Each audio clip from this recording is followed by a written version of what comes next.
you know, it's our 6th birthday today. We are joined by Aaron and Igloo, and Deborah is here from our medical and fundraising team.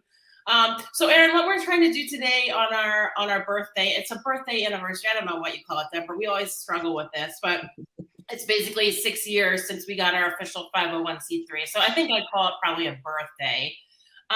But we're trying to tell some of the more positive stories. A lot of what we do is kind of sad. We end up losing animals, but I think Igloo is kind of a success story. So, Deborah, I wanted to first go to you about what made you kind of look at this application and say, oh, this is a good story.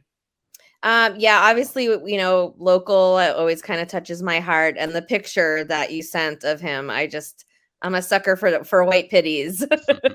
And I was so happy when I reached out because obviously, you applied this summer, and it's always hard to send that initial email of like, sorry, we're backed up, but like, we'll reach out when we have the money.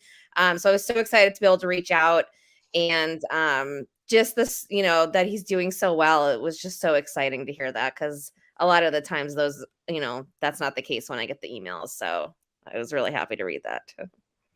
Yeah, so Aaron, tell us about Igloo. I think I was kind of stalking you on Facebook just to try to get some background, but we do have some mutual friends, and I know I believe he's from a rescue. So can you kind of tell us the story of Igloo? Yeah. So Igloo was a court case dog at CACC.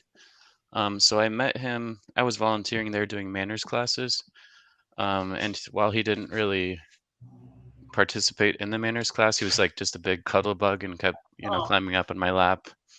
So he doesn't like his sweater, as you can see. But yeah, I kept going back, taking him on walks, and we just kind of fell in love. So I had him for, I guess, about 4 years before I noticed a growth on his leg.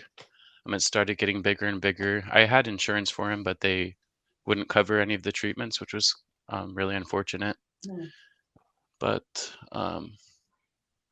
we decided to go through with the surgery. It was a lot more expensive than we had anticipated, but it was worth it. He was kind of out of commission for a few weeks after that, but started getting better, and his wound is totally healed. You can still see the scar, but he's back to his old self. Just very playful, super affectionate, and yeah. Yeah, so important to give, especially court case dogs, a second chance at life. When I volunteered at Animal Control, I helped a lot of those pitties, and now I still follow up with a lot of the ones that I fell in love with. And unfortunately, it's very common in that breed to get cancer, and I always feel indebted to them, because you want to be sure they live the best life after getting out of the shelter. And it's so hard when you lose one, because you saved them one time and now you can't save them again, and we have the means to help these dogs. And when you can't, it's really sad. So seeing a dog like Igloo, I think, it's really important to tell that story that he did beat cancer. And I know that you spent a lot of money to try to get that done. So today, on our 6th birthday, we are going to grant you $3,500 to help with all of those bills. Oh my God. That's incredible. Thank you so much. You're welcome. Wow. You're welcome. Yeah. And Igloo, we know, deserves it. But yeah, just looking at how much you spent to heal him, and knowing that he's okay now is just awesome. Thank you so much. That's incredible. Thank you. I have a court case dog, so I'm tearing up a little bit. Oh, you do? I do, yeah. She's sleeping right next to me right now. And Deborah, show not sleeping anymore. Yeah, show everybody Josie, the other court case. Josie, you're live. Yeah, she doesn't care. She's doing her paws. Igloo, come here. Do you hear that? He's like, no, I'm knocked out.